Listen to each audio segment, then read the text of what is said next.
নবীগণের বৈশিষ্ট্য 10টি। পৃথিবীর সকল নবীর বৈশিষ্ট্য 10টি। 1, দাড়ি ছেড়ে দাও, ইচ্ছে মতো বড় হবে। 2, মোচ কেটে ফেলো, ব্লেড ব্যবহার করা হবে না, মোচ কাটতে হবে। মোচ থাকবে দেখে পুরুষ মনে হবে। দাড়ি আর মোচ চেঁচে ফেল দিল, ওকে বেটি ছেলে মনে হবে, মহিলা মানুষ। তখন তার উপরে অভিশাপ হবে। দাড়িও নাই, মোচও নাই, তখন ও নারী, তারপরে অভিশাপ, তারপরে অভিশাপ, তারপরে অভিশাপ। মোচ থাকবে, দাড়ি থাকবে, পুরুষ মনে হবে। আর পুরুষত্বা শক্তি কমবে না, তখন নারী বুঝতে পারবে। ওই বোকা মহিলা তো বুঝেনি, তাই দাড়িকে খারাপ মনে করছে। ও যদি বুঝতে পারতো যে দাড়ি থাকলে পুরুষত্বা শক্তি বাড়ে, তাহলে তো বলতো না তুমি আরো দাড়ি রাখো, তুমি আরো দাড়ি রাখো, তুমি আরো দাড়ি রাখো। ও তো ওর বুঝেনি ধর্মের ব্যাপার।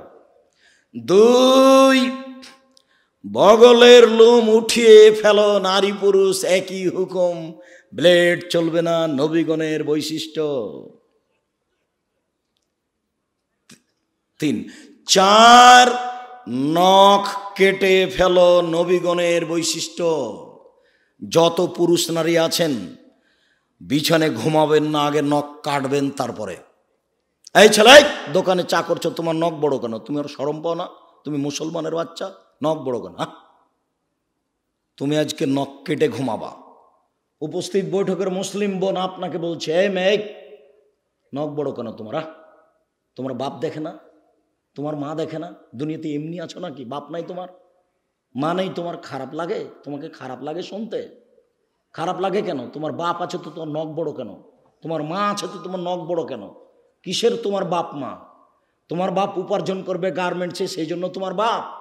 আর তোমার মা তেল বেশি করে দিয়ে ভাত রান্না করে দিবে তরকারি, সেই জন্য ও মা না।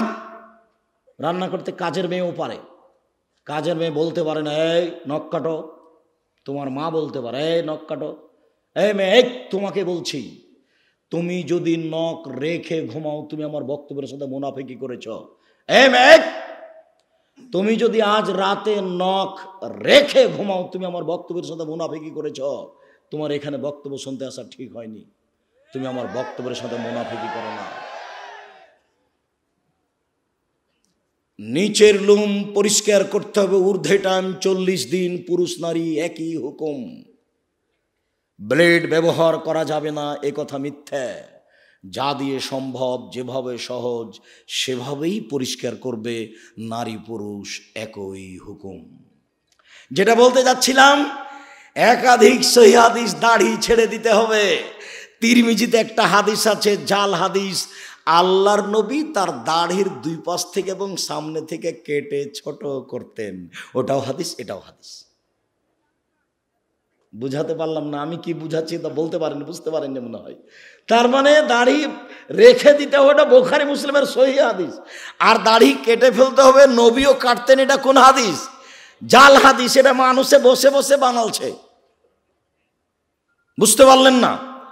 মুহাম্মদ সাল্লাল্লাহু আলাইহি সাল্লাম বলেন, মহিলার দিকে লক্ষ্য করা যাবে না। আল্লাহর নবী হঠাৎ যদি কোনো মহিলার উপরে চোখ পড়ে যায়, তাহলে কি করব? তখন আল্লাহর নবী বললেন, তুমি তোমার মুখটা তার থেকে সরিয়ে নিবা। তার মানে টিভির পর্দার দিকে তাকিয়ে তার খবর শোনা যাবে না। কোনো মানুষ যদি টিভিতে খবর শুনতে চায়, তাহলে তাকে এইভাবে বসতে হবে।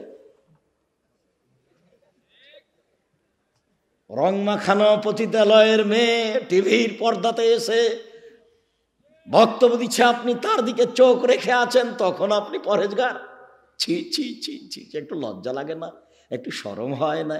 একটু হায়া লাগে না? বেটা তাহাজ্জুদ পড়ে, মাথায় টুপি দিয়ে থাকে, একটু শরম করা দরকার। খারাপ লাগছে, খারাপ লাগবে কেন? বসেন কেন? বসবেন কেন?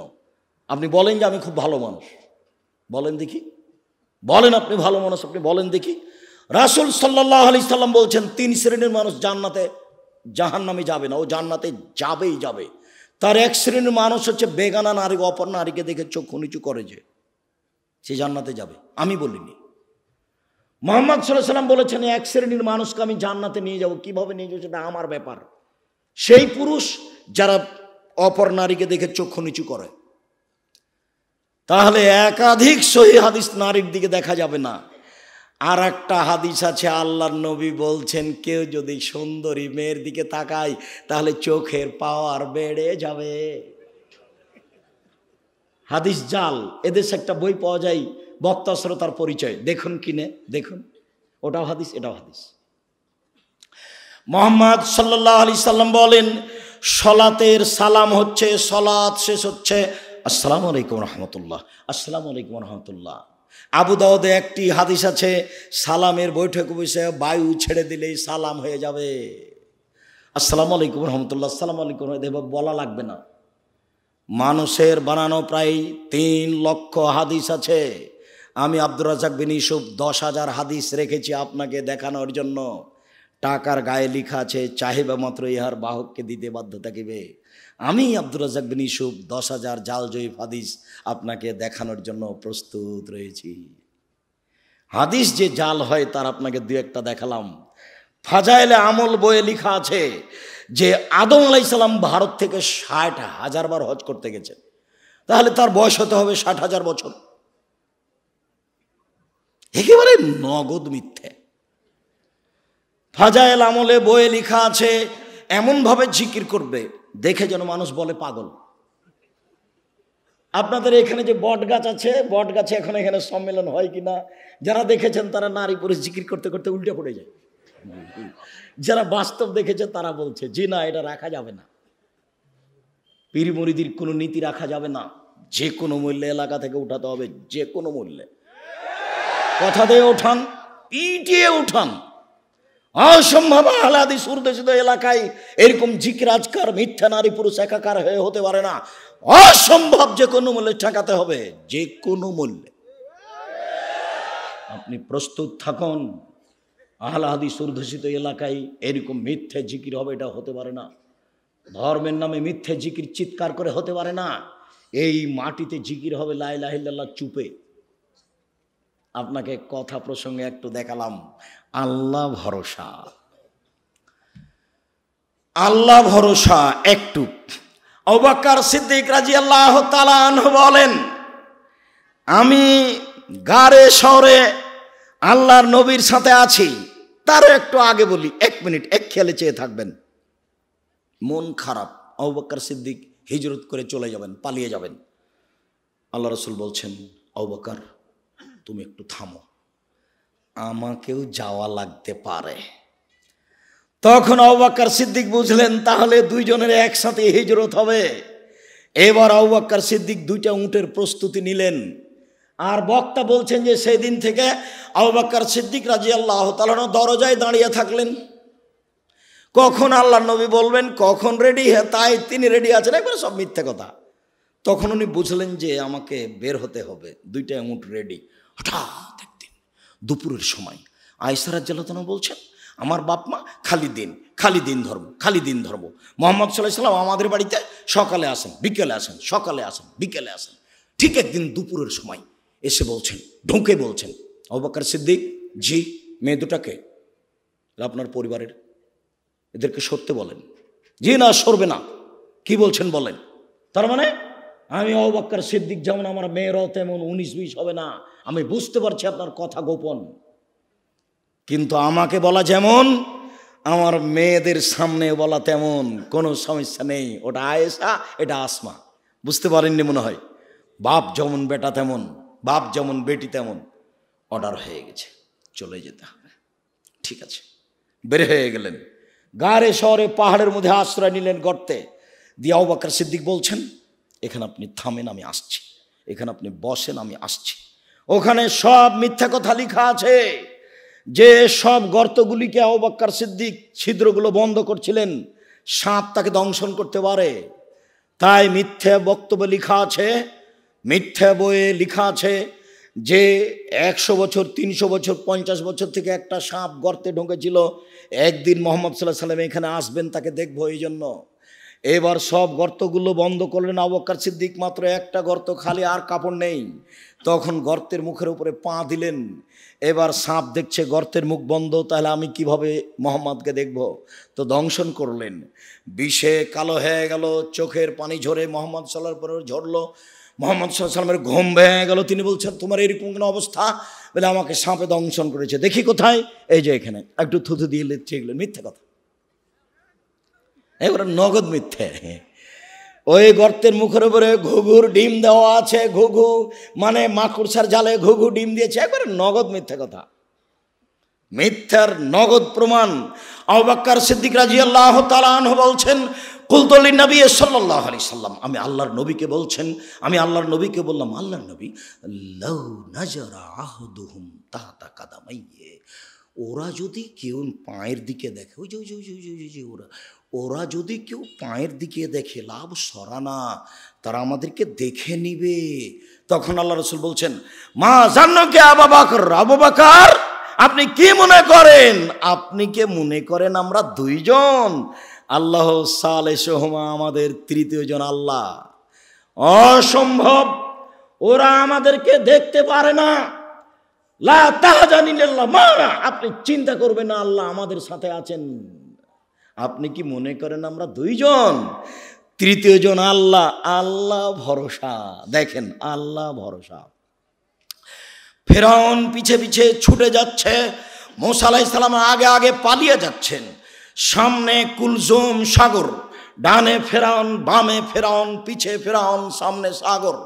সঙ্গী সাথী বলছেন, ইন্নাল্লাহ মুদ্রাকুন, আমরা বন্দি, আমরা আটকা পড়েছি, আমরা বন্দি, আমরা আটকা পড়েছি।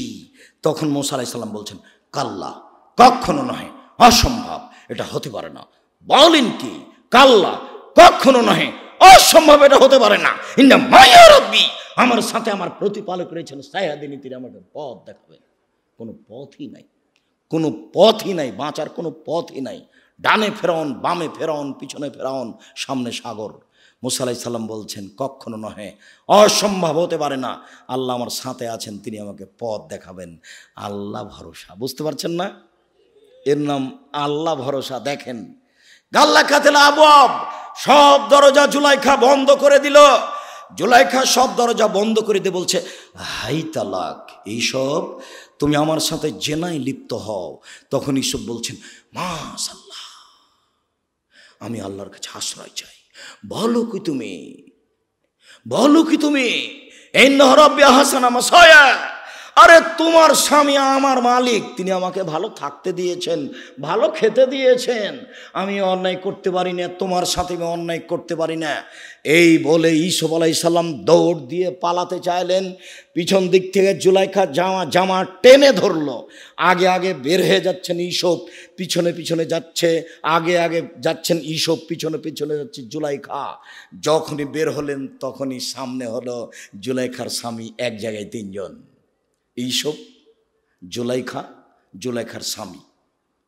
দেখে জুলাইখা কথা উল্টে দিল। জুলাইখা বলল, এ দেখেন, এ দেখেন, এ দেখেন, যাকে আপনি লালন পালন করেন, দেখেন তার চরিত্র কত খারাপ, সে আপনার স্ত্রীর সাথে অন্যায় করতে চাই, এর কি শাস্তি হতে পারে? আরে আপনি দেশের বাদশা, কি শাস্তি উল্লেখ করবেন?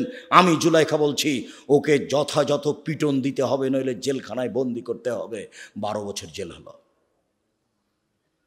12 বছর পরে সরকারের পক্ষ থেকে লোক এসেছে, এইসব আপনাকে সরকার ডেকে পাঠিয়েছেন, আপনি বের হন জেল থেকে। তখন এইসব বলছেন, যাও সরকারকে বলো এইসব জেল থেকে বের হবে না, যতদিন পর্যন্ত জুলাইখা জাতির সামনে ঘোষণা না দিয়েছে। আমি জুলাইখা বলছি, আমি অন্যায় করেছি, এইসব অন্যায় করেনি। ইসব এখানে সত্যবাদী, আমি মিথ্যাবাদিনী মহিলা।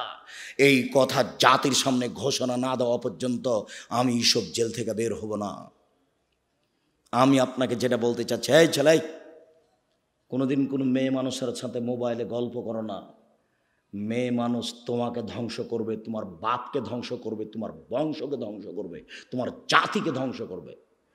এই যে দেখো, এই যে দেখো মেয়ে মানুষ, এই বেটা 3 মিনিটের মধ্যে, 1 মিনিটের মধ্যে কথা উল্টে দিবে। তুমিও যাবা জাহান্নামে, তোমার বাপও যাবে, তোমার বংশ যাবে, কারোর মান সম্মান রক্ষা হবে না। এই দেখো জুলাইখা, এই দেখো জুলাইখা। জুলাইখা বলছে, এই যে দেখেন, আপনি যাকে খাওয়ার দিচ্ছেন, লালন পালন করছে, সে আপনার স্ত্রীর সাথে জেনা করতে চাই। হলো এটা? ঠিক হলো? আপনি কি করবেন তার? আরে আপনি কি করবেন? আমি জুলাইখা বলছি, ওকে যথাযথ পিটন দিতে হবে, নইলে জেলখানায় বন্দি করতে হবে। তুমি যার সাথে প্রেমের গল্প করছো, কথা উল্টে দিতে পারে। তখন তোমার কি হবে তুমি বুঝতে পারছো না। আজ থেকে আর কোনোদিন কোনো মেয়ের সাথে কথা বলো না। তোমাকে আবারও বলছি, তুমি তোবা করে উঠবা। উঠার সময় বলবে আস্তাগফিরুল্লাহ ওয়া আতুবু ইলাইহি, আমি তোবা করছি, জীবনে আর কোনোদিন তার সাথে কথা বলবো না ইনশাআল্লাহ। এই ছেলে, তোমাকে আরো একটা বলে দিচ্ছি, তুমি এদিকে খেয়াল করো তো। আজকে এখানে তোবা করে উঠেছ, গিয়ে রাত্রে ঘুমাতে যাচ্ছ, মোবাইলটা লক করে দিয়েছ, দেখবা 2-1 মিনিট পরে ধীরে হাতটা মোবাইলে চলে গেল, লকটা খুলেছ, রিংও দিচ্ছ। এই সময়তে লাফ দিয়ে উঠে ল্যাপটা দূরে ফেলে দিবা। দূরে ফেলে দিয়ে একবারে ঘর থেকে বের হয়ে বলবা নাউজুবিল্লাহি মিন জালিক, এই শয়তান তোর মুখে লাথি মারি, নাউজুবিল্লাহি মিন জালিক, এই শয়তান তোর মুখে লাথি মারি। আর এই পাটা মাটির উপরে রেখে তুমি এই করবা, ঘষবা, তোর মুখে লাথি মারি, তোর মুখে লাথি মারি, তোর মুখে লাথি মারি, নাউজুবিল্লাহি মিন জালিক। তুমি 2-1 মিনিট করো, দেখবা তুমি স্বাভাবিক হয়ে গেছো। সারা রাত আর তোমার কাছে আসবে না। তুমি যে তোবা করে গেছো, এই জন্য তোমার ঘরে খালি শয়তানে এমনভাবে ভিড় লেগেছে, তুমি দেখলে অজ্ঞান হয়ে যেতে। শয়তানের কাজ ইহুদির কাছে নেই। শয়তান জানে যে ইহুদি জাহান্নামে যাবে। শয়তানের কাজ খ্রিস্টানের কাছে নাই। শয়তান জানে যে খ্রিস্টান জান্নাতে যাবে। শয়তানের কাছে হিন্দুদের কাছে নাই। শয়তান জানে যে ওরা জাহান্নামে যাবে। স্কুল কলেজ থেকে শয়তান চলে এসেছে কেন? যুবক যুবতীর উরু রানের উপরে মাথা দিয়ে বসে আছে। তখন শয়তান বলছে তাহলে আমি আর কি করবো, আমি তো এটা করাতাম, তো ওরাই যখন করছে তখন আমি যাই, তো এখন আমি যাব কোথায়? যে বলেছে আর কোনোদিন প্রেমের গল্প করব না তোর সাথে, তোবা করছি, আমার কাছে ওখানে, তোকে আজকে রাত্রে ঠগাবোই ঠগাবো, তোকে আমি দেখে ছেড়ে দেবো। এই কথা তোমার সাথে বাজি লেগেছে ইবলিস। এই বেটা, তোর সাথে বাজি লেগেছে ইবলিস। এই ছেলে, তোমার সাথে বাজি লেগেছে ইবলিস। যখন ইবলিসকে আল্লাহ বলেন এই আদমকে সিজদা করলি না কেন, তখন ইবলিস বলছে আমি সিজদা করব মানে? আদম মাটির তৈরি, আমি আগুনের তৈরি, তাকে কেন সিজদা করব? তখন আল্লাহ বলছেন সর, সর এখান থেকে, সর, দূর হ। তখন ইবলিস বলছে হ্যাঁ দূর হয়ে যাব, তবে আমাকে একটা ক্ষমতা দিতে হবে। কি? আজীবন বেঁচে থাকবো। ঠিক আছে, দিলাম। আর একটা, আদমের ছেলে মেয়েকে দেখে ছেড়ে দেবো কিভাবে জান্নাতে যায়। আমি যাব জাহান্নামে আর ওরা যাবে জান্নাতে, আমি ওদের দেখে ছেড়ে দেবো কিভাবে জান্নাতে যায়। তাহলে কথোপকথন মুখামুখি কার সাথে হচ্ছে? আল্লাহর সাথে। কার? ইবলিসের। ইবলিস আল্লাহর সাথে চুক্তি করেছে তোমাকে দেখে ছেড়ে দিও তুমি কেমনে জান্নাতে যাও, যার জন্য তুমি তোবা করার সাথে সাথে তোমার ঘরে এসে ঢুকেছে। আর 1 মিনিট দেখো, 1 মিনিট এদিকে দেখো, এদিকে। আদম জি ফল খাবেন না, যেমন বলেছেন ফল খাবেন না, তেমনি ইবলিস এসে বলছে আমি ভালো মানুষ, আপনি আমার কথা শোনেন, আমি উত্তম পরামর্শ দাদা, আমি ভালো মানুষ, আপনি আমার কথা শোনেন। তারপর আর নাই। হাওয়া কি করা যায়? হাওয়া কি করা যায়? তা হাওয়া বলছেন খাও না। তো যখন বলছে তো সে তো ভালো মানুষ, কি করি? আবার চলে এসেছে, আরে আমি ভালো মানুষ, আমার কথা শোনেন, আল্লাহ আপনাকে জান্নাতে রাখবেন না সেই জন্য এই কথা বলেছে, আপনি খান জান্নাতে থাকবেন, আমি খুব ভালো মানুষ, আমি কল্যাণ কামনা করি, আপনার কল্যাণ কামনা করি। তারপর আর নাই। হাওয়া কি করা যায়? খান না, বলছে তো ভালো মানুষ। এভাবে বলতে বলতে খেয়ে নিয়েছেন। যেমন খেয়েছেন তেমনি আল্লাহ বলছেন আমি নিষেধ করলাম যে আমি। তখন দুইজন মিলে বলছেন রব্বানা যালামনা আনফুসানা ওয়া ইল্লাম তাগফির লানা ওয়া তারহামনা লানাকুনান্না মিনাল খাসিরিন। হে আমাদের প্রতিপালক, তুমি যদি দয়া না করো, তুমি যদি ক্ষমা না করো, তাহলে আমরা অপরাধীদের অন্তর্ভুক্ত হব। আমরা নিজেদের প্রতি অন্যায় করেছি, তুমি যদি দয়া না করো, তুমি যদি ক্ষমা না করো, তাহলে আমরা পাপীদের অন্তর্ভুক্ত হব। মরা পর্যন্ত দুইজনের কথা বলেছেন, মরা পর্যন্ত। আর সব নিজের ছেলে মেয়েকে বলে গেছেন, আপনাকে বলেছেন। আপনি কি বলবেন? রব্বানা যালামনা আনফুসানা ওয়া ইল্লাম তাগফির লানা ওয়া তারহামনা লানাকুনান্না মিনাল খাসিরিন। কে বলেছেন? আমার বাপ বলেছেন। কে বলেছেন? আপনার বাপ বলেছেন। কে বলেছেন বলেন তো দেখি? আদম আলাইহিস সালাম বলেছেন। অতএব আমাকে আপনাকে বলতে হবে খুব শয়তান, ও হলো শয়তান।